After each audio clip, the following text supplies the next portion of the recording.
आज वर्तमान के युग में हम प्रसिद्ध अभिनेता राजेश खन्ना की हाथी मेरे साथी फिल्म में उन्होंने अपने अंदर कितना चीयरफुलनेस लाया और जनता को क्या संदेश दिया उसको समझते हैं तो पाते हैं कि आज की परिस्थितियों में प्रसन्नता, चीयरफुल एक्सेप्टेंस से जो बड़ी बड़ी समस्याओं का समाधान किया जाता है वह सीमित नहीं है। यह तो शासकीय तंत्र, भिन्न भिन्न संस्थानों, उद्योगों, प्रशासनिक सेवाओं और विद्याधन के स्टूडेंट्स के लिए बहुत उपयोगी है। ये जो संदेश हमें जो मिला है हाथी मेरे साथी से, वह मनुष्य के संपूर्ण जीवन को प्रभावित करता है। इसे कहते हैं चीयरफुल एक्सेप्टेंस, यानी प्रसन्नतापूर्वक स्वीकार्यता का सिद्धांत। हम पाते हैं कि यह धारणा तो महान व्यक्तित्व के धनी रामचंद्र महाराज बाबूजी की विचारधारा से मैच करती है। बाबूजी का यह कथन रहा कि वास्तव में वही व्यक्ति सुखी है जो हर परिस्थिति में प्रसन्न रहना सीख लेता है। केवल यह आध्यात्मिक शिक्षा ही नहीं बल्कि उच्च स्तरीय नेतृत्व, संकट प्रबंधन, क्राइसिस मैनेजमेंट और भावनात्मक बुद्धिमत्ता यानी इमोशनल इंटेलिजेंस का मूल सूत्र है। पहला पॉइंट पे फोकस करें तो स्वीकार्यता और समर्पण में अंतर। बहुत से लोग सोचते हैं कि स्वीकार करना अर्थात हार मान लेना है।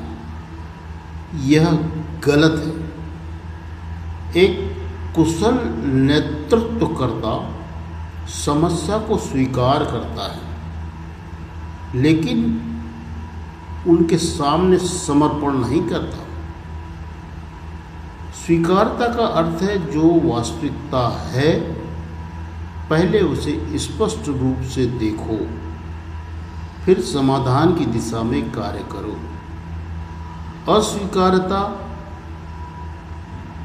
रेजिस्टेंस, मनुष्य अथवा मनुष्यों की ऊर्जा को समस्या से लड़ने में खर्च कर देती है। एक दूसरों से दोषारोपण कर स्वयं को बचाने के लिए में खर्च हो जाती है, जबकि स्वीकार्यता उसी ऊर्जा को समाधान खोजने में लगा देती है। अब दूसरे पॉइंट पे फोकस कर दें। एक वन्य प्राणी प्रबंधन का उदाहरण लीजिए। मान लीजिए कि किसी गांव के समीप हाथियों का एक झुंड पहुंच जाता है। पहली प्रतिक्रिया क्या होती है? लोग भयभीत हो जाते हैं, अफवाहें फैलने लगती है, एक दूसरे को दोषारोपण देने के लगते हैं, भीड़ एकत्रित हो जाती है।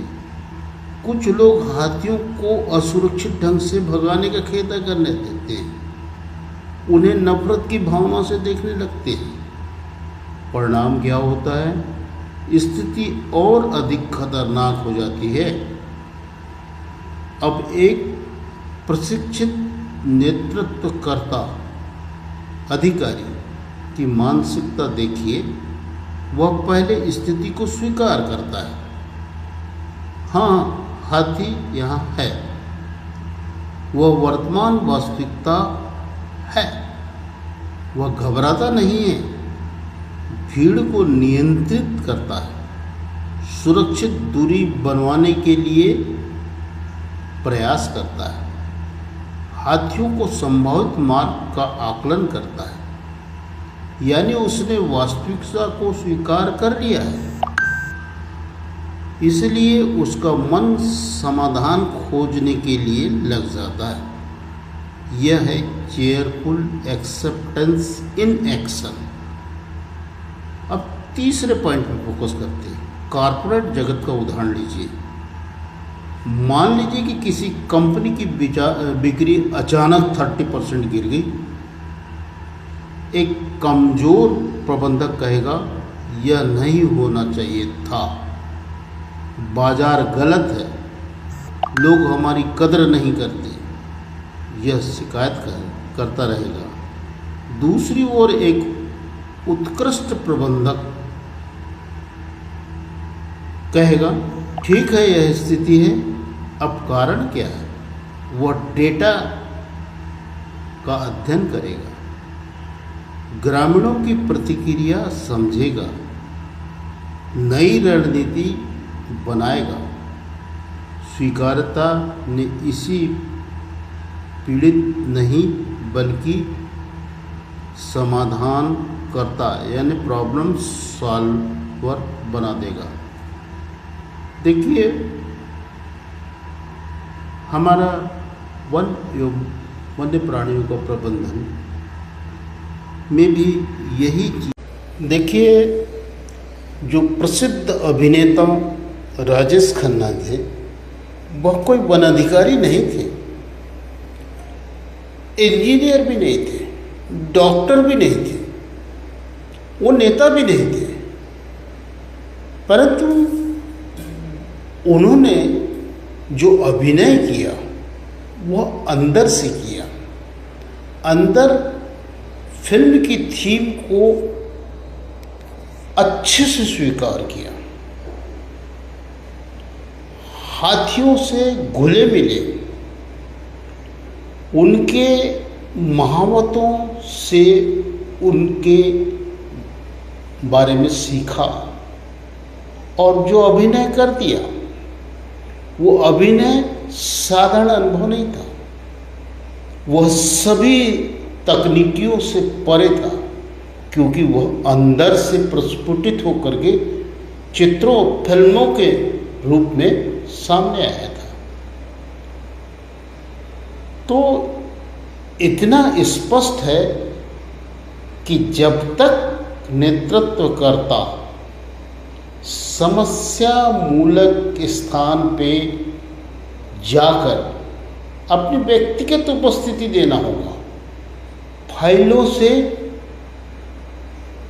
कुश्ती नहीं लड़ना है, न ही मीटिंगों में जाकर के भाग लेकर के अपनी वाहवाही लेना है। ये सब सेकेंडरी है, इसका महत्व होता है, परंतु जब क्राइसिस मैनेजमेंट होता है तो जो नेतृत्वकर्ता अधिकारी है उसको अपने कॉम्प्लीमेंट्री टीम के साथ में मौके पर अपनी तैनाती देना होगा।